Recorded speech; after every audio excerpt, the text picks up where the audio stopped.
Between 2000 and 2006, Rhode Island experienced the steepest home price appreciation in the state's history. The housing market was rather inflated here. The average person couldn't afford the average house, to put it in a nutshell.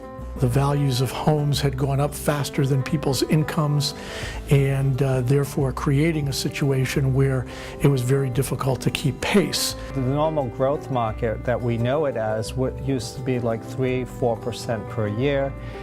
We saw levels of 15%, 17%, 20%. Different areas within Rhode Island actually increased in 1 year's time like 29%. As businesses who were here thought about bringing in new talent, a real critical issue was the price of the average house in our state. Given the pace that this problem was accelerating, there was a real need for a shot in the arm, and the housing bond was that shot in the arm. It was the opportunity to quickly have a public campaign, increase awareness, and then get funds to help fix the problem. On Election Day 2006, voters overwhelmingly approved Question 9, the $50 million housing bond. The Building Homes Rhode Island program, BHRI, was established by the state's Housing Resources Commission under an administrative agreement with Rhode Island Housing to distribute $12.5 million a year over 4 years. Developers respond to an RFP and apply under a highly competitive process to receive BHRI funds. The BHRI Distribution Committee, under the Housing Resource Commission, reviews each application. There is a scoring criteria that includes points for leveraging of resources, for home ownership or rental, for smart growth strategies and things like that. BHRI has helped provide affordable housing opportunities in communities all across the state. The money has been important in terms of producing new homes, and the attitudes that BHRI has generated has made communities really embrace homes for its workers and for its customers. For the first 3 years of funding, $37.5 million has in fact leveraged more than 800 homes across our state in 28 communities. That's impressive. You know, the economic stimulus that comes from the construction of those homes is incredible for the state. $37.5 million of BHRI funds invested to date have supported nearly 4,600 jobs in Rhode Island. The passing of the 2006 bond initiative for affordable housing has been, in my mind, and from statistically what I read, an absolute a train, an absolute engine of construction for contractors in the state of Rhode Island. And in the last 2 years, obviously, the projects that were funded by state and federal money are the ones that kept the trades moving, even to the extent of our office. We had an inertia from the amount of affordable housing work that was in our office that carried us through the first real crash of the market, and I suspect it did that for the whole economy.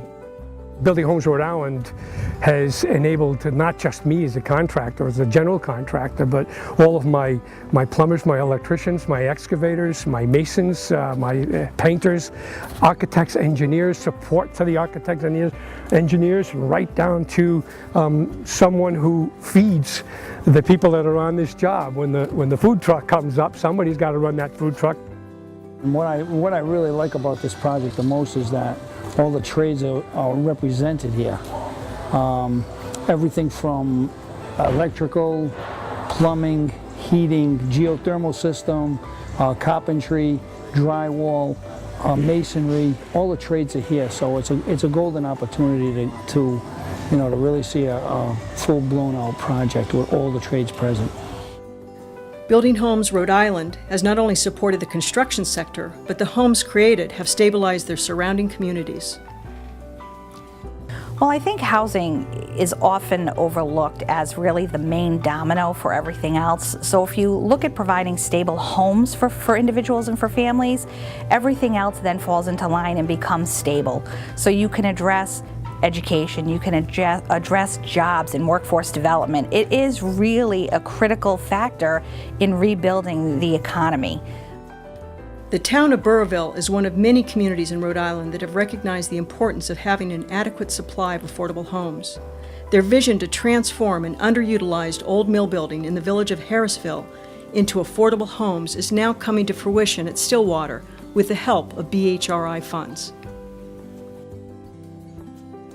Affordable homes will allow people to be able to live in their community and have extra income to spend within their community, which in the long term will make the villages or communities healthier. Well, the Building Homes Rhode Island funding provided over $1.2 million to the project, and without that we really wouldn't have been able to incorporate a lot of the green elements that we have. And by incorporating the green elements, we will have a much more efficient building and help operations for the future. So absolutely instrumental. Building Homes Rhode Island has encouraged and funded many affordable homes that incorporate sustainable and green building products. The Pawtucket Citizens Development Corporation chose to incorporate several sustainable design elements into their homes at Callahan Gardens in Pawtucket. The organization has for years been making sure that we comply obviously with lead safety standards, lead paint safety standards, as well as energy efficiency in terms of appliances and heating systems. We decided to go one step beyond that with Callahan Gardens and incorporate as many green feature sustainable technology as we could for the dollars that we had to build it. These features included bamboo flooring, extra insulation, energy efficient heating systems, Energy Star rated appliances and lighting, and low VOC paints. Incorporating these simple green elements has already made a significant impact on the monthly budget of the residents there. When I rent a house, it's more small. I never forget, I have for 3 months, November, December, and January, I had to bill $1,000, $200 only for the gas. Over here, every month I pay $40 for all year. During the economic downturn, BHRI has funded a full continuum of affordable homes in Rhode Island. Recently, Crossroads Rhode Island broke ground on Kingstown Crossings in North Kingstown, which will provide homes to formerly homeless families in the area. The Building Homes RI has helped enable us to keep the housing affordable for the families that we're already serving, for the formerly homeless families, working families, with single moms and dads, just folks like you and me who really need to have long-term affordable, sustainable housing. Building Homes Rhode Island has become the only state source of capital funds for building affordable homes.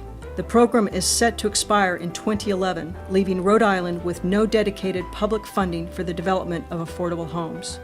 Building Homes Rhode Island has been extremely instrumental in each and every one of our developments. It helps stabilize the funding that's allocated from other sources. I really don't know how we would have built Stillwater, the Meadows. I mean, we received a tremendous amount of funding from that.